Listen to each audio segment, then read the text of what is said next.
In today's presentation, we're going to be looking at different theories that have allowed us to shape organisations and develop them into the way that we operate today. So a lot of this goes back to, I would say, the Industrial Revolution, but perhaps not quite that far back, but certainly as a result of the Industrial Revolution, people were coming together more and having to work in larger organisations, larger companies. And Max Weber, who is the first person we're going to look at, was looking at how we structure those organisations and trying to ensure that he was getting the maximum efficiency out of the organisational structures. So what he looked at was a concept of bureaucracy, which obviously as a term is something that we're still very familiar with today. So this is really where that's coming from. After that, we will also look at Taylorism, which is also called scientific management, and was another way of looking at how to ensure production facilities were as efficient as possible.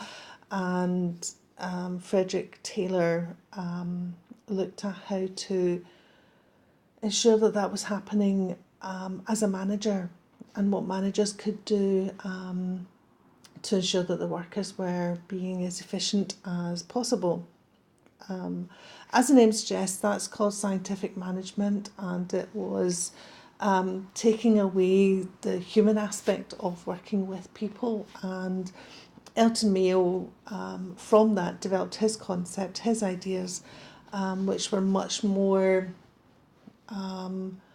showing much more awareness of the need for social interaction at work, that just focusing on the job, taking away all the social aspects, taking away all the personal aspects, made it very impersonal. And he countered that by saying that people could be even more productive, even more effective and efficient if you also allowed some social aspects to be included in that. So they're the things we're going to be looking at in this presentation. So starting off with Max Weber, or Weber, he was a sociologist living and working in Germany. And he, as it says here, he was concerned about the impact that capitalism and this Protestant work ethic were having on society, that we were so focused on making money and working as hard as we could, that he wanted to ensure that that was being done effectively. That if you own a business, you want that business to be as successful as possible.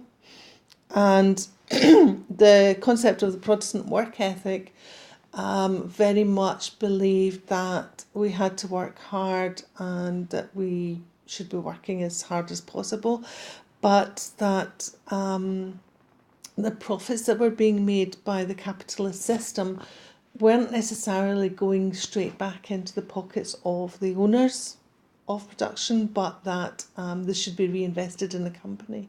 So that the Protestants who believed in this work ethic, it was much more about hard work being the way to gain entry into heaven, if you like, and that the profits were a side effect almost. But he did want to make sure that whatever was happening, that organisations were being as efficient as possible.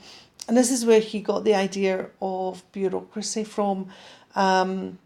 He felt that you should be appointed to your job because you are the right person for the job, that you have the skills and the qualifications to do the job, and that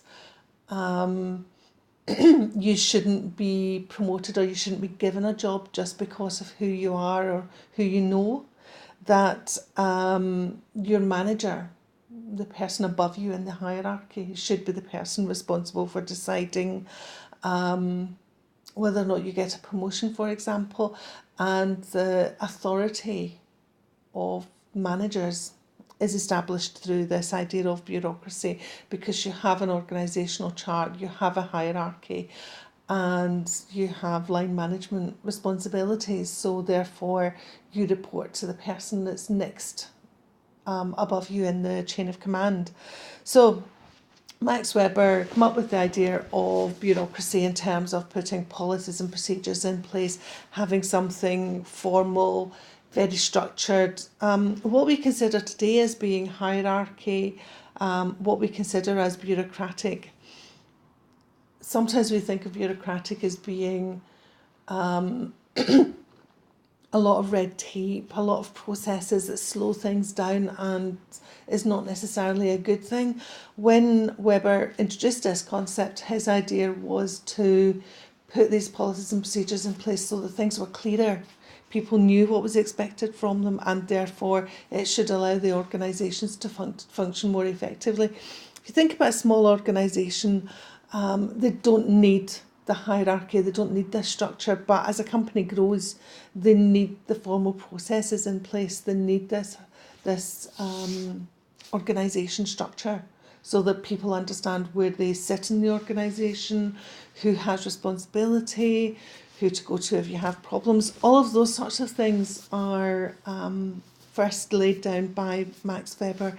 As I say, now it seems commonplace to us, and in some respects things have moved on from then, but at the time that this was written, this was something totally new, something that had never existed before. So he was trying to formalise things that hadn't been formalised before. So at the time that this was written, that this was developed, this was very forward thinking, and there are examples where that does still work today, but perhaps not with every organisation. So moving on from Max Weber, we now go on and, another slide looking at a breakdown of what he thought the bureaucracy should look like, and this is from a book that he wrote in 1930. So I think I've probably touched on most of this already. He believed that to be efficient, to be effective, there needed to be hierarchical structures. There needed to be a selection of job applicants based on their relevant qualifications. As I said, this is stuff we take for granted now, that you're going to appoint someone based on their suitability for the job. Prior to this being written, that was not something that had ever been thought of. It wasn't, it was just someone appeared at the door looking for a job. If you had a job, you gave them a job. Or nepotism, people got a job because of friends, family, whatever, already holding jobs. So he started to realise that it's better to employ the right person for the job, and that would be the person with appropriate qualifications. Again, as I say, you've got people moving from cottage industries, small businesses, moving into big factories, and previously it wasn't really the responsibility of an employer to give someone an actual workstation, a place to work. So with Max Weber, he identified that if you want to get the best out of your workers, you need to give them somewhere that they can actually go and work, that they know that that's their base of operations, if you like. You go to work, usually you would have a desk, you would have somewhere to go and sit. I know that's changing with hot desking and remote working and all these other forms of working that we have today. But if you think about how people react, if you're suddenly going from a traditional office-based environment where everybody has their own desk and you go into work in the morning and you sit at the desk and you know that's your desk, the minute that's taken away from you and you're hot desking and you're coming in and you're thinking, I wonder if I'm going to find a desk today, I'm wondering if I'm going to sit beside someone that I can work with, that it's going to be too noisy, you've got all of this uncertainty, that is going to affect your levels of productivity. So the idea for Max Weber was, if we want people to be efficient, we need to give them a dedicated, permanent place to work where they can actually come in and do their job. There needs to be a career structure with promotion decided by your superiors. So this should be I suppose if applied to today's standards, it should be promotion based on the right person for the job. But obviously at the time that this was introduced, and even thinking back 30, 40 years, it was you'd been in the job for a certain period of time, therefore you're next in line for promotion, and it was very structured and very organised, and everybody knew that they were the rules. But again, it's not a case of you're getting a promotion because of who you are or who you know. You're getting the promotion because it's being decided by your line manager, and it's all part of the career structure, the succession planning that the company has put into place. And again, that's a difference from today, where perhaps there is an expectation that employees will take some responsibility for their career progression and will plan out where they want to go. Going further back in time, it was certainly more an expectation that you had a job for life. You joined a company when you left school and you were there until you retired. So the company had a responsibility to make sure that the career planning was in place and that everybody knew what they had to do and how they would work through the hierarchy within the organisation until they retired. Linked with that, they should have fixed salaries. Again, can think back to pre-war, where you see images of people turning up at shipyards and just waiting to see how many people the foreman was going to employ that day. You didn't know whether or not you would have a job, you didn't know whether or not you were going to have an income. And even if you did get employed, you didn't know if you were going to be there for a very full day, for a week, for half a day, for a couple of hours. So again, with Max Weber's idea of bureaucracy, he felt that it was important that companies gave employees fixed salaries or a wage, and that they should also be providing pensions. Okay. Well, how I went backwards, but I did. Okay, so moving on. We're now looking at Frederick Winslow Taylor. As I say, proper title for his concept is scientific management, but it is very frequently referred to as Taylorism as well. Like Weber, he was also concerned with efficiency in the workplace, trying to ensure that the processes in place, the systems in place, were done efficiently and maximising profit for the organisation.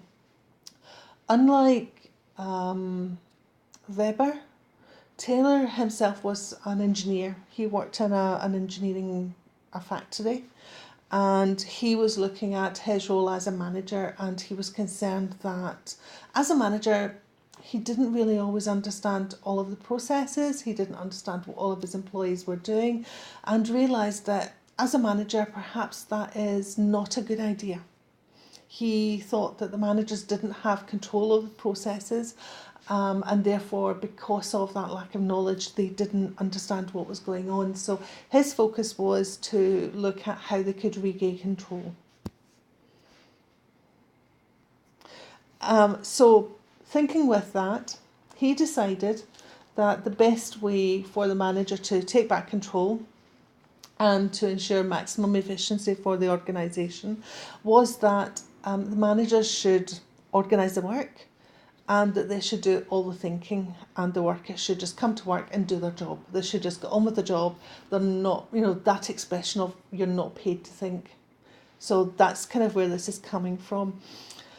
The manager should define, as it says here, they should decide how the person does the job. Now, what actually happened was Taylor did a study to see, looking at a process of what someone's doing in the workplace. Say, for instance, you think about cottage industry and you have someone manufacturing or making a pair of shoes.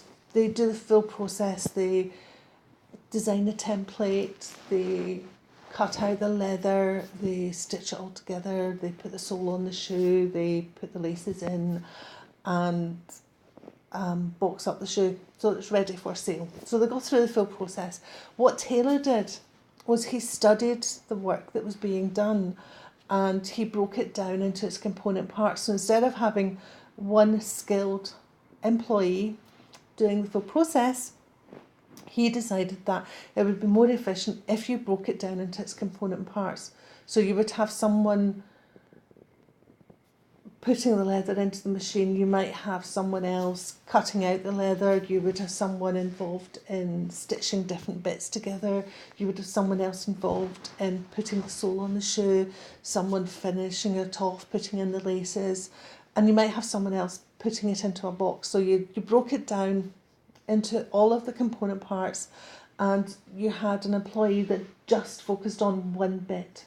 So instead of having one person or maybe 2 or 3 people who would know how to do the full job, you may have, if there's 10 components in the job, for example, you would then have 10 different employees who all collectively could make a pair of shoes, but individually they would only know how to do their specific bit. His idea is if they're just doing that one bit, they can become very, very fast, very quick at doing that, and therefore that will speed things up. This is what it means by scientific methods. He's talking about measuring. It's almost doing a study to see how quickly, what they think is a competent person, how quickly they can do the particular task, and then they set a pace and say, right, this is what everybody should be doing. Everybody should be able to produce 100 units within an hour, for example, and then that's the benchmark that everybody else has to meet. So that's where a lot of your piece rate and things like that come from. It's coming from these sorts of ideas.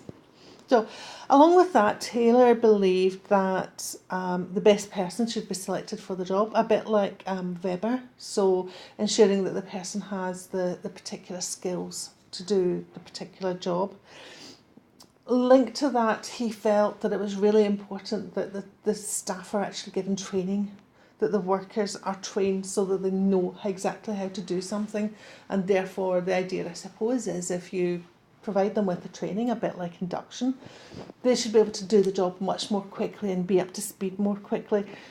And Taylor believed that, generally speaking, workers are inherently lazy, and they will only work if they're encouraged to do so, if there are incentives, so offering rewards. So this is why he thinks that their performance has to be monitored, that if they're left alone, if they're not supervised, they're not going to be as effective, they're not going to be as efficient, and they're not going to work as hard. So, the term we apply to Taylorism, or what he came up with, is what's called the division of labour. So this is dividing the job down and giving each person an individual task to do. So as it says here, breaking the task down into component parts, having each worker focusing on just one thing, benchmarking the pace of the worker, so how quickly they're doing the job. Yes, it's efficient, as I discussed already, because you've got one person focusing on doing the one thing over and over again, but it de-skills the workers because they don't know how to make a pair of shoes anymore. They just know how to do their one bit. If you know how to make a pair of shoes, the chances are that you could leave and take those skills with you, so you're more employable. If you only know how to do one little bit of the process, whether another factory with another company would require the same skill set to do that one little bit of the job, may make the person less employable. Also, because they're de-skilled, they're not going to have as high a salary either. So potentially the company's saving money that way as well, because they're not having to pay out as much. Obviously, Taylor was concerned with getting manager control back, regaining control, so taking control away from the worker back to the manager. So he succeeds in doing that.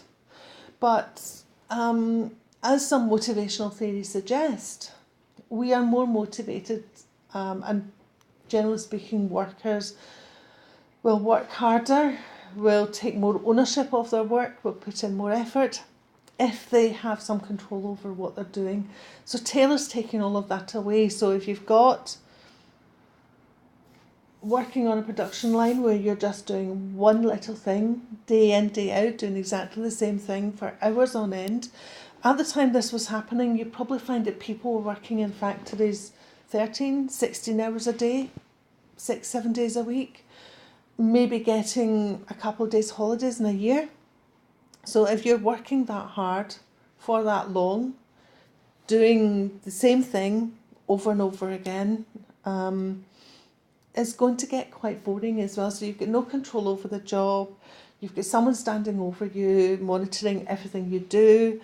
The job itself is going to be tedious and boring, and that all leads to a concept called alienation. And that just means that they're switched off from their job, they're not enjoying it, and that's one of the criticisms of scientific management, is that it almost dehumanises the workforce. It almost sees them as machines. So scientific management can be very good because it's about control and maximising efficiency, but it does have a detrimental effect on the employees, on the workers. So Taylorism has been very influential, and Henry Ford was really interested in what Taylor was doing, the ideas he was coming up with, that he actually worked with Taylor and got him involved in helping to develop the production line at his Ford factory in America. And the Ford Model T became the most popular. It was the first mass-produced car internationally, and Ford took Taylor's ideas and streamlined them and developed them so that it was really, really efficient, and it became the first car that was affordable to the masses. It was the first time they'd actually been able to mass produce something so cheaply that it was able to be bought by the masses. I have put an article on Middle about the Ford factory and how we worked with Taylor, so there's a little bit about that there. You can also see scientific management today. As I say here, you've got call centres where staff follow scripts. They don't have any control. They're told how quickly they have to answer telephone calls, how many phone calls they should be dealing with in an hour, and it's very highly controlled and monitored. And the minute they finish one call, they're on to the next call. McDonald's and Subway do exactly the same thing. You think about it, if you go into Subway and order a sandwich, you've got someone that will ask you what bread you want. They'll get the bread, they'll cut the bread. They then pass it on to someone else who will put your fillings on. It then gets passed to someone else who puts your dressing on, who packs it up, who will organise your drink. It's a small production line, but it is a production line. So anything like that where you see different people doing different bits of the job, that's an example of scientific management. It's an example of Taylorism.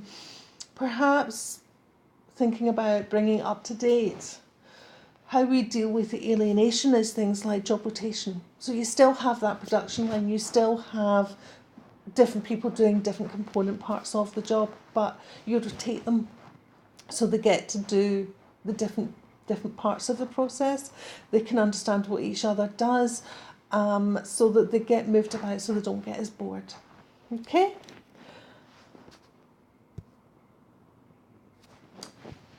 Obviously, thinking about the idea of alienation, we can see that Taylorism, we can see that scientific management is efficient, very efficient, but it's not a good working environment for the employees. So Elton Mayo started to think that perhaps we can make that better, not changing the process, not replacing the process, but he started to look at how teams work, how groups of people work. He was an academic, and he carried out what are now called the Hawthorne Studies, or the Hawthorne research that he carried out between 1929 and 1932. He went into it was a General Electric factory in a place called Hawthorne in America, And he looked at how groups reacted, and he was studying a group, and he was changing lots of environmental issues, temperature, light, length of the day, like the length of how many hours they were working, all of those sorts of things, and looking to see what affected productivity.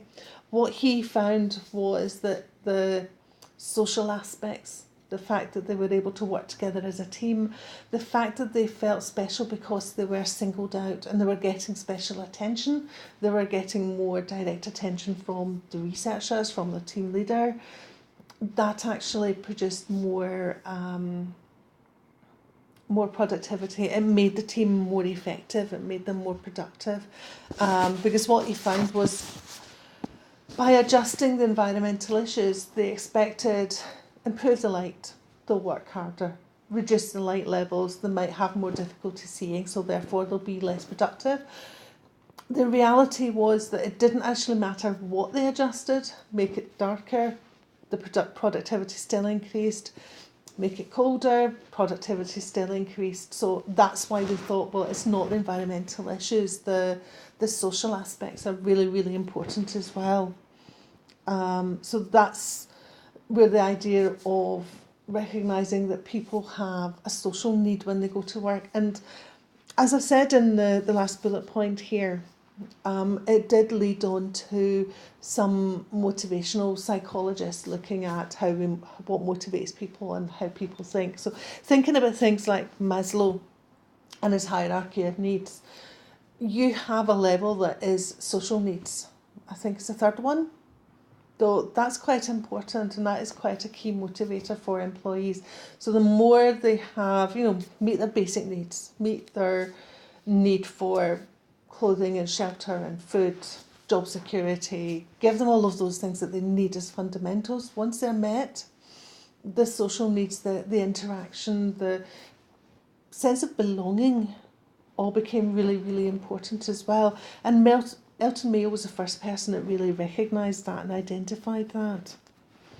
So all of these theories are quite important because they link into how organisations are designed and structured, how companies look at how they organise a company with a hierarchy, for example, as we saw with Weber. We look at how to manage the work, how to manage the processes so that we're monitoring productivity, we're making sure that people are being effective, but recognising that how the job is designed is one part, but allowing for the social interaction, the support of your colleagues is also important. And therefore, how many organisations today do not have teams in some respect in terms of the work that we're doing on a day-to-day basis. So, coming back to Mayo himself, as I said, he put the human aspect, the social aspect at the heart of what managers should be doing, and he realised that it was important that managers are aware of the importance of that, but also that managers are aware of the important role that they play as team leaders, as managers. They've got to motivate the employees. They've got to not treat the employees or the workers as numbers. They have to recognise that these are individuals, and the better social relationships the managers have with their employees, the more they talk to them, they're going to get more out of them. Again, how often have we heard the expression that people leave, if you're changing a job, generally speaking, we leave managers, not jobs, not companies. It's a manager that forces people to leave an organisation. And sometimes when an organisation's bad, or not a very good employer, if you've got a really good manager, you're more likely to stay. So it was important that the managers recognised the important role that they play, and that also the managers needed to be trained. They needed to be trained in how to talk to the employees, how to communicate with them. And if you're monitoring performance, you're then starting to think about performance reviews, performance appraisals. probably didn't use that terminology in those days, but that is what they were doing, so that they had to be trained in the skills required to allow them to do that. So when I say interviewing skills, that's what I'm talking about. Maybe carrying out the interviews to identify that they're recruiting the right people to start with, but having those conversations with employees about their performance is important as well. And linking in some of the employee relations issues, recognising that if you can get everybody working together, gelling well as a team, they're more cohesive, there should be a more harmonious workplace and there shouldn't be any conflict. Okay.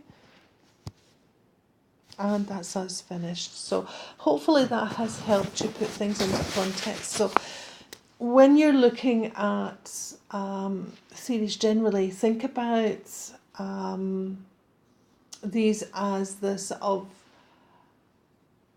traditional approaches to how organisations are structured, traditional theories to how we manage within the workplace and how we manage teams. The next presentation will go on to look at a slightly more modern approach, a slightly different approach.